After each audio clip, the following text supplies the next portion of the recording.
Her fury led to a rash act. She doused her neighbor's Maga flag with paint, unaware that he was a retired general. But when he calmly invited her inside, the truth she learned changed everything. The suburbs of Springfield were known for their quiet and orderly life. Each morning, residents walked their dogs, tended their gardens, or simply enjoyed a cup of coffee on their porches. Among the neat homes stood a distinctive white cottage, with a flagpole out front, flying a red Maga flag. It belonged to Henry Watson, a 62-year-old retired general. Henry was a principled man, steadfast in his beliefs. To him, the flag wasn't just a symbol. It was an emblem of free speech and a reminder of the values he had fought for throughout his life. While neighbors respected Henry, some avoided political conversations with him. Karen Matthews, however, openly despised everything she believed the flag represented. Karen was a community activist, known for her outspoken nature and fierce stance against anything she deemed unjust or threatening. To her, the Maga flag was a symbol of hate and division, and her frustration grew with each passing day. Every morning, Karen would open her kitchen curtains, see the flag fluttering, and feel a surge of anger. To her, it was a provocation she couldn't ignore. Though tempted to lodge a formal complaint or rally other neighbors to support her cause, she found little enthusiasm for such efforts among the community. One evening, as the sun set and the neighborhood grew quiet, Karen again noticed the flag swaying in the breeze. Standing by her kitchen window, gripping a coffee mug, she muttered, "This symbol is an insult to our neighborhood." She had long considered confronting Henry directly, but doubt always held her back. This time, however, her patience snapped. Karen grabbed a can of red paint from her storage, left over from repainting her fence the previous summer. Donning an old jacket, she resolved to take matters into her own hands. As she stepped out the door, the cool night air brushed against her face. Her heart pounded, but her determination was unwavering. Reaching Henry's flagpole, she opened the paint can and, with trembling hands, began smearing bold strokes across the fabric. A mix of adrenaline and apprehension coursed through her as she thought, "This will stop it." Karen froze as the motion sensor light illuminated her. The brightness momentarily blinded her, and then she saw him. Henry, standing tall on his porch with his arms crossed.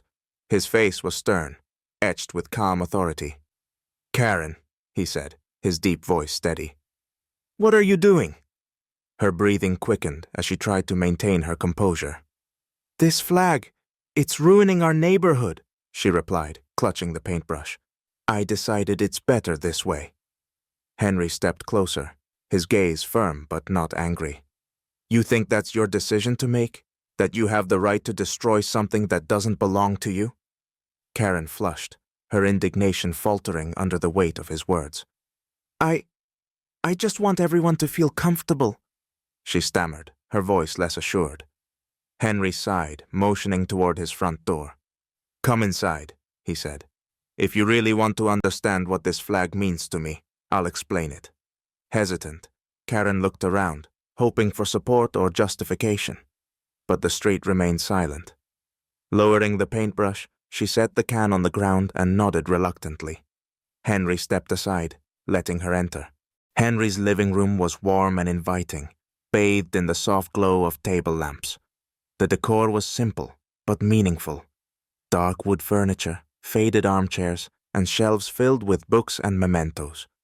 What caught Karen's attention most were the walls, adorned with photographs and awards. In one photo, a younger Henry stood in uniform with his comrades, proudly holding the very flag she had defaced. In another, he presented medals to young soldiers. Nearby hung framed medals that glinted softly in the light. Pointing to one photo, Henry began. "This was taken on the day of my final commendation," his voice even, but tinged with pride. "I gave 35 years of my life to this country. See this medal? It's for valor in combat." Karen's gaze lingered on the photo, her hands growing clammy. The narrative she had constructed about Henry and his flag crumbled. I didn't know," she whispered.